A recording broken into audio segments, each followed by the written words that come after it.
him anyway. He said you were a homo. Okay. Not the best of things to say to a not Thor, because now someone else's innocent life is going to get their asses handed to them. That's going to happen right now, isn't it? As Dawson gets all worked up. Oh boy. Spreading rumors about me, kid? Oh no. No, sir. No. Thank you.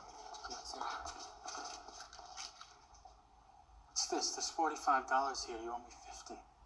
I know. That's all. How the hell did you manage to get 45 in the first book? No, you don't understand. I mean, we have had the most unbelievable night. Save it!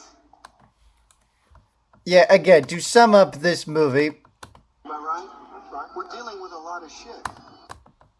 Now back to our regularly scheduled review, already in progress. You owe me money. You give me $5, or you get out. What's with the dramatic music in the background? All this for $5 fucking bucks. Oh, and you're not gonna believe how they work out the $5 difference. I don't help anybody but myself. Get lost! See, kid, this is why he's not Thor. Thor would not be a big of a douchebag to innocent people. He would find a way to save the day. You're not going to believe how they managed to get out of this pickle. I'll give you a hint. It's got to do with that helmet.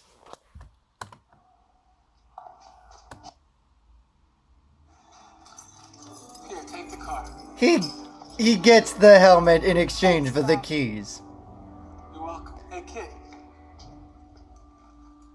I got one of these at home. Could I get your address so that I can send you a check for the $5? Go! Just go while you're at it.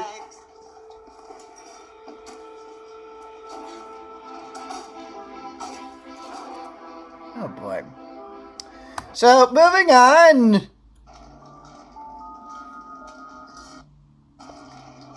Oh, let me guess. This is how they got the idea for the elaborate scheme for Home Alone 2 Lost in New York, because this looks like the exact same plot here. Meanwhile, the crooks are around. Or one of them is getting out, and the other just happens to be amused by the elevator so much he's staying in there while they see a nice couple walking by. Okay, never mind. He's going somewhere else. Oh, this is gonna end badly, is it? Meanwhile... Hello? Great! They just so happen to be running into the kids' parents, and Thor's hanging on the building! Oh, don't look over there, parents. You're gonna be freaking out. What is she doing on the side of a building in the first place? And how the hell did she manage to get up there? Oh my God. Is he okay? You hurt yourself? Did he hit his head? Great diversion. Where's Sarah? She's out the window. Yeah. How did you let that happen, you dopes? She's gone upstairs and out the window. Out the window? She's out there now. Mom? Dad? I don't think they can hear you. Why don't you use that goddamn mallet to bang on the window to get their attentions? Oh boy.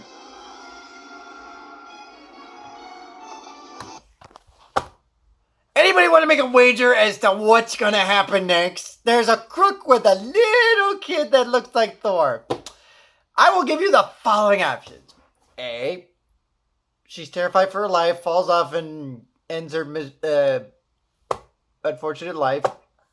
B, she gets rescued by the kids. Or C, she manages to beat the shit out of the crook. Time's up. Answer.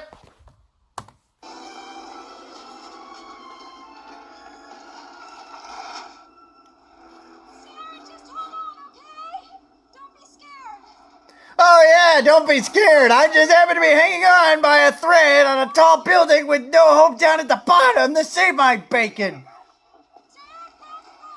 Yep, the answer's B. That's the most exciting thing has happened all night. Really? Because that wasn't even much. And that sums up this movie in a nutshell. It's a bunch of nothingness. You just throw one thing after another to try and make a plot, and it doesn't really work. Kind of.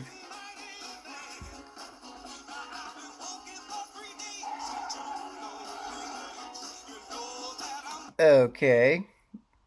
Next. They rush back home and try to make sure everything's all nice and tidy as if nothing were to happen before the parents get home. Gee, where have I seen this before? Oh yeah, Ferris Bueller's Day Off, you twad. You totally ripped on that.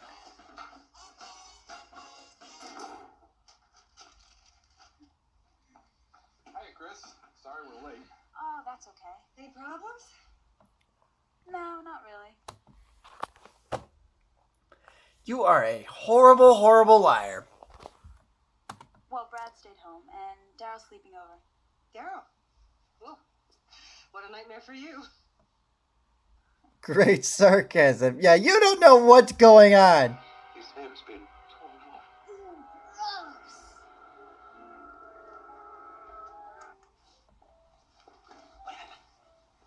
Everything is cool. Oh, for crying out loud, why the hell would you show this goddamn scene? Really? Well, I think tonight was my last job. Wait, she making up with his old long-lost friend? It's too bad.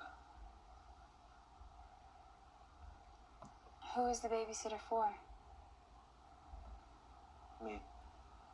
Oh, for God's sakes, really? Let me guess, that's how it ends? Yes, that is how they freaking end this movie. And oh, by the way, same song that they started the movie with. Ends with an, "Aw, nice kiss," even though it's so fucking cliche. So that's Adventures in Babysitting. I can see why the Metacritics gave it the rating they did, and why Rotten Tomatoes is as high as shit. Okay, don't get me wrong. This is a decent-ish plot, but you throw in a bunch of unbelievable bullshit crap that would never happen in your lifetime just to get a plot in like this. And you force things in there, and you rush things in there just to squeeze it into an hour-and-a-half long movie. And for what it's worth, I would probably avoid it if possible, because there are a lot better movies like this, like Ferris Bueller's Day Off, Home Alone. Hell, even Uncle Buck was a little bit better than this. This is just your typical corny 80s romantic comedy movie of action and all that bullshit. And to be quite honest, I've seen it all. I'm spoiled.